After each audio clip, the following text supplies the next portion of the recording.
Hi everyone, I'm Tom Fitton, President of Judicial Watch on Facebook live from my office here in Washington, D.C., Judicial Watch's headquarters. Thanks for joining us this week. A lot to talk about.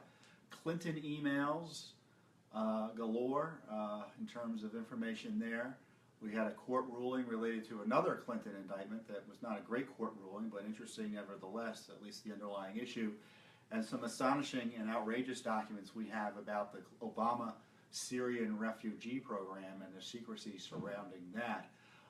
Clinton emails obviously continue to be in the news this week, and you should know, I don't have the news for you now, but earlier or later today I expect that the State Department will post on its website for the first time new Clinton emails that it obtained from the FBI, which obtained them from Mrs. Clinton or other sources, and these are emails that include emails, my understanding is, that Mrs. Clinton tried to delete. So this is the first batch of Clinton emails that are to be released, and the government was supposed to process several hundred pages. Now that processing may not provide all the emails that we want, but I know a few are going to come out today. And it's going to be a Friday. The timing is unavoidable. But watch the news there and watch the State Department's FOIA reading room for the new Clinton emails that are going to come out that Mrs. Clinton didn't want you to see, but you will be able to see thanks to the litigation of Judicial Watch, and we also had some help in getting more of those emails out from Jason Leopold of Vice News, who's also had a separate litigation that resulted in more pressure and additional emails coming out in the weeks before the election. So there's some big news there. I don't know what's going to be in those emails. Who knows? Maybe it will be unimportant, but all I know is that this is proof that Mrs. Clinton wasn't being forthcoming with the American people when she said all the government emails she had, as far as she knows, was turned over. That's not true. Those government emails, some of which were deleted, and we now know that the FBI was able to recover some of them, and we wouldn't be getting these emails if they weren't government emails. So the mere existence of them shows that Mrs. Clinton's been caught in a falsehood. We had a ruling this week on another Clinton-related issue. Now, as I've always said, well, you may not know this, but if Mrs. Clinton, this is before Comey had that disastrous investigation that resulted in nothing happening, but if FBI or federal investigators or prosecutors had previously drafted an indictment of Hillary Clinton, not on the emails, but on the Whitewater scandal, and Judicial Watch's litigation and investigations and Freedom of Information Act requests had uncovered the notes that prosecutors had in setting up their case against Mrs. Clinton over her Whitewater obstruction and lies. And the notes were well worth reading. We'll try to provide a link here in the feed here to the material we've been able to uncover.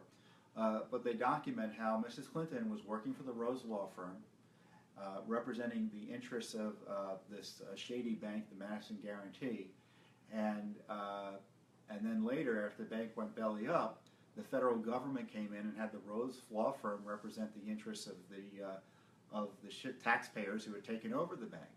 Well, the Rose Law Firm was conflicted out from representing and getting that money because they were already they had represented previously Madison Guarantee, but they withheld that from the federal government. And so that's one of the reasons Mrs. Clinton didn't want anyone to see her billing records. Remember her Rose Law Firm billing records? Well, all of this is detailed out in these prosecution memos that we have. And the prosecution under the Office of Independent Counsel, this was Ken Starr's office at the time,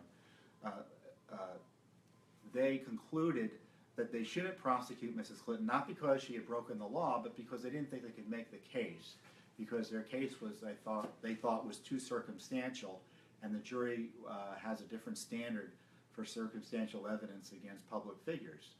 You know, we all know the jails are full of people placed there on circumstantial evidence, but the prosecutors, even those who wanted to prosecute Mrs. Clinton, didn't think a jury would put Mrs. Clinton away based on circumstantial evidence, so they decided not to prosecute the case. They thought the most likely outcome was a hung jury. But we found in the course of this investigation and litigation that there were draft indictments created about Mrs. Clinton.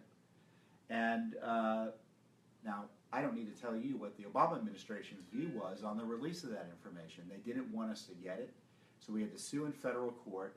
And unfortunately, the federal court ruled against us today, not today, but earlier. We've got word of the ruling last week, and the opinion was released this week. But the court essentially found that Mrs. Clinton had a privacy interest in protecting this information or having it disclosed, and therefore the government shouldn't violate her privacy, which we found to be confusing because Mrs. Clinton was a public figure. She was a government official. The court suggests she wasn't a government official, but she was. She was a special government employee under the law, so I don't know how the judge came to that conclusion. But you can read the opinion. We're going to be putting it out via our weekly email update this Friday or today. And the judge also found that there was too much in the way of information about the prosecution or the internal criminal investigation that typically is prohibited from release under FOIA. And we had disagreed with that, pointing out we had all these prosecution memos that virtually had everything that was related to this grand jury investigation, so this indictment, releasing this wouldn't be a problem.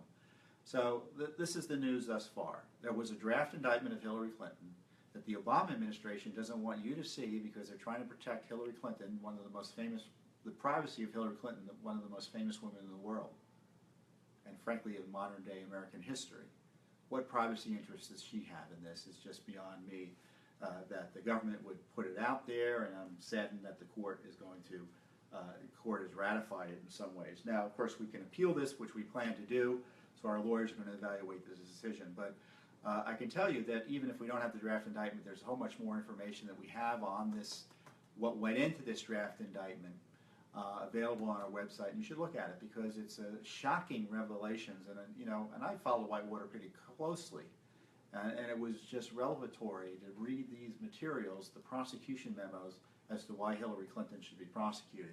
And I encourage you to go to our website and follow the links that I hope we'll put out there to show you where to get them. But Google Judicial Watch, draft indictment, Hillary Clinton, or you should be able to find it pretty quickly.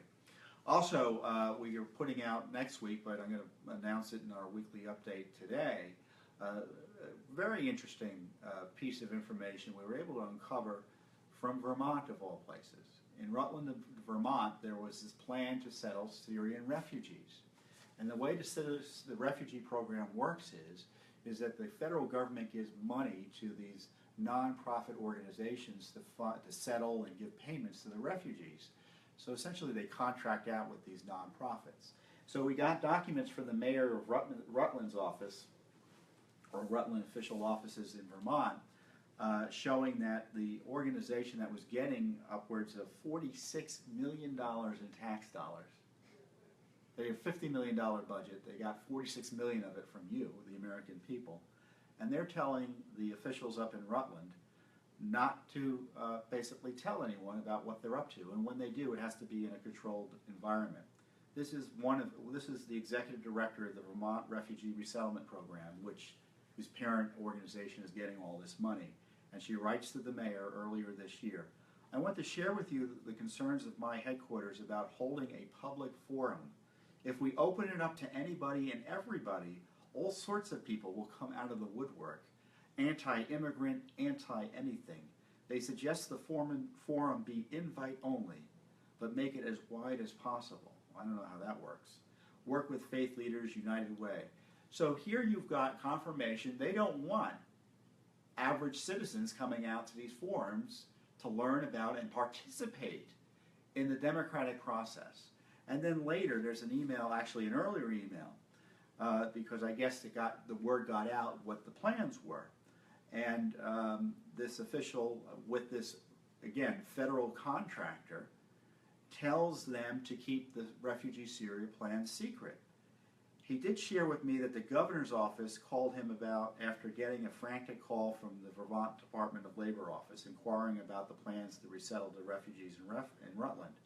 Again, this is the key quote. I cannot emphasize enough the importance of not sharing information even if it's confidentially. Please respect our process. So they didn't want the information to come out, and if it was to come out, it was only to be out in a friendly forum where opponents and those who had questions about this plan to settle refugees in Rutland, Vermont. I don't know why Rutland. And of course the mayor there is all in favor of this secrecy and was defending it. You'll see in our release that we'll be highlighting in our weekly update today. But this is the way the Syrian refugee program is. You got your tax dollars, tens of millions of tax dollars, going to an organization who's telling a local official, a key local official, to basically keep out regular Americans from the process and not tell anyone about it in a way that would allow them to effectively oppose the process.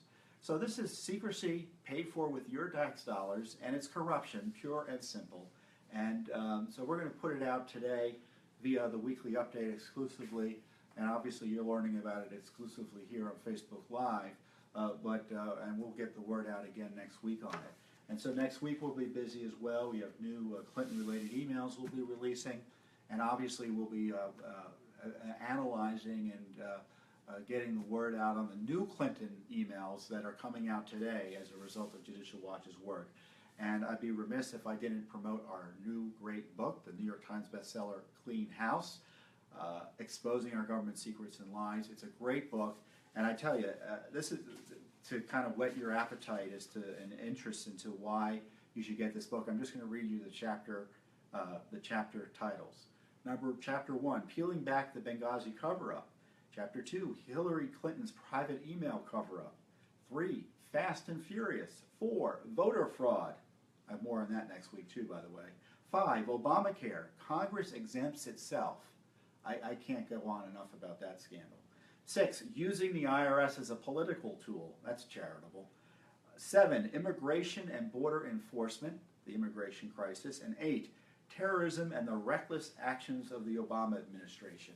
So you can see why this book is great. It provides you a lot of primary information about these scandals, and it will be your go-to guide for the next administration, either what to worry about or what needs to be cleaned up or both. And this is something that you should get if you haven't already gotten. And of course, every purchase goes in some way to support Judicial Watch, so you'd be helping us out as well, in addition to providing yourself a great educational tool. So thanks again. Have a great holiday. Is this Columbus Day or Veterans Day? It's Columbus Day. No, Veterans Day is next month.